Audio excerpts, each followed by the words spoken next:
Hello. Welcome again to Election Bites, our series of conversations on key U.S. election issues. I'm Soya Ellison, an Associate Director of Communications here at the Carter Center. And with me today, I have Nathan Stock, who is an adjunct professor of political dialogue at Furman University and also worked with us here at the Carter Center for about a decade on Middle East conflicts. He's back with us right now, consulting on our U.S. election project. So, welcome, Nathan. Thank you for being with us today. Thanks. It's great to be here. So, you and I spoke before the November election about the possibility of political violence around that election. So, I want to start today by asking you how you think we did as the country. There's good news and bad news. The good news is that some of the violence that we feared did not transpire. There were a few isolated incidents of intimidation, some violence, but in the grand scheme, not much, which is great. Further, thousands of Americans volunteered their time, stepped up to run the mechanics of the election itself, to work as poll workers, election administrators, et cetera, which is great. And there was also a significant mobilization of the business community, religious leaders, nonprofits, all issuing statements and pushing out messaging in support of a fair, democratic, and peaceful election process, which is great. And it's reasonable to assume that collectively, all of those efforts had some positive impact. That's the good news. Okay, so that's the good news, but I sense a but coming. I think there's some bad news too, right? Well, first, there has been some violence since the election. I mean, most recently, we saw stabbings and a shooting in Washington, D.C.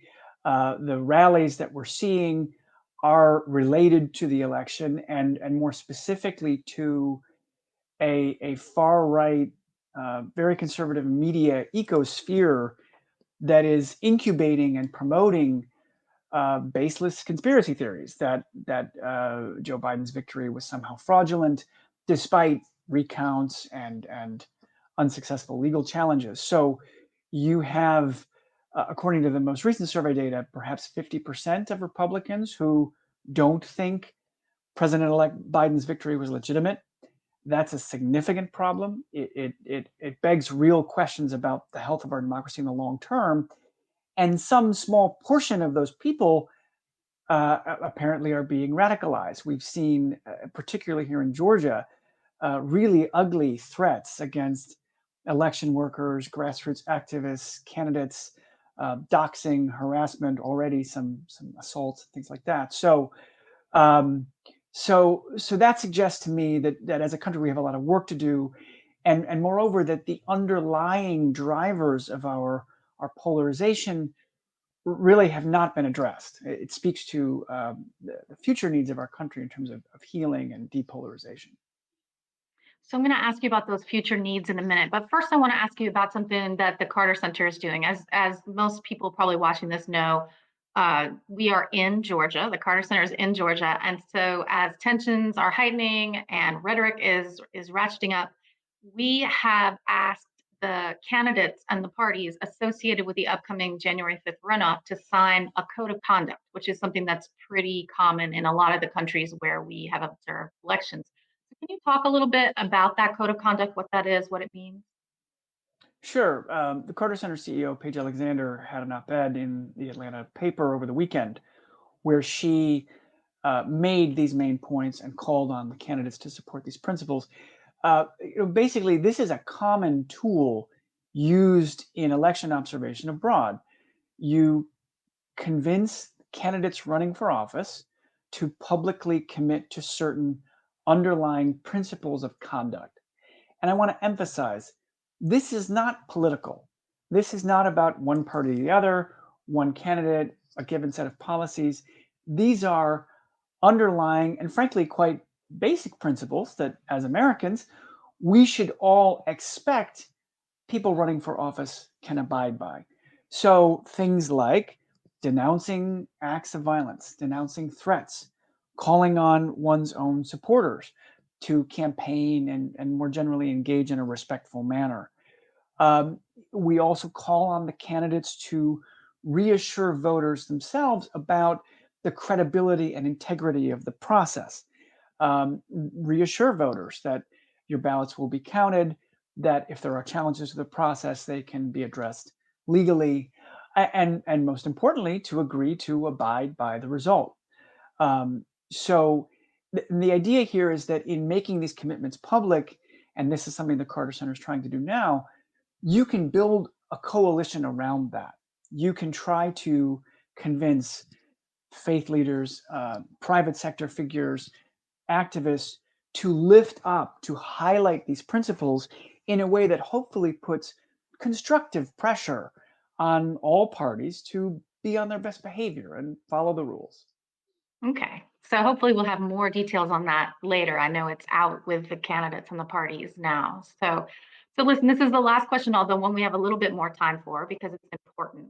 And that's, look, you've spent a lot of time now working on conflict resolution. So what, in your opinion, can we do or needs to happen to help begin to bring us back together as Americans? Well, there's no easy answer to this, but step one is that all Americans, but also our elite institutions, including our government, we need to view our country as a deeply divided society. Frankly, more similar to how we think about, say, certain countries in the Middle East with long histories of internal conflict. We need to view America through this lens, and then we need a whole range of policy interventions that meet the level of that challenge.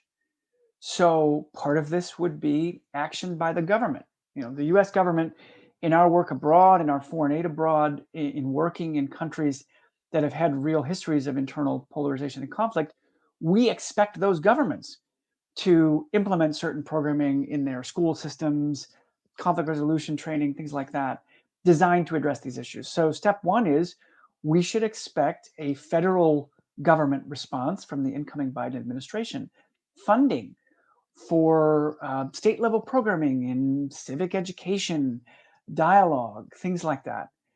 We should also expect our philanthropic sector to make this the top priority. Put out grant funding for nonprofits around the country, religious organizations, to work on these issues, to create hubs and structures for dialogue. Um, and I think the through line through all of this is an effort, a multi-sectoral effort to prepare Americans for citizenship in a multi-ethnic democracy. America's changing, our demographics are changing. The country is much less white than it used to be. And there's a lot of political science research that suggests that underlying change and fear of that change is the thing that's upsetting so much of our politics. So we need interventions to prepare Americans for these changes in a healthy way. And there's a lot that can be done, but it requires a real national focus and an investment of resources at multiple levels, so that we can build from the grassroots up a real respect for the principles of a healthy multi-ethnic democracy, which is what we should strive to be. Okay, that's good. That's a lot of work that we need to do, but I'm glad to hear you talk about what we can do because it's easy to feel hopeless seeing the headlines right now. So thank you again, Nathan, for joining us. Thanks you guys who've been watching. We are going to take a couple weeks off for the holidays, we hope anyway, but we plan to be back here with another election bite on January 4th.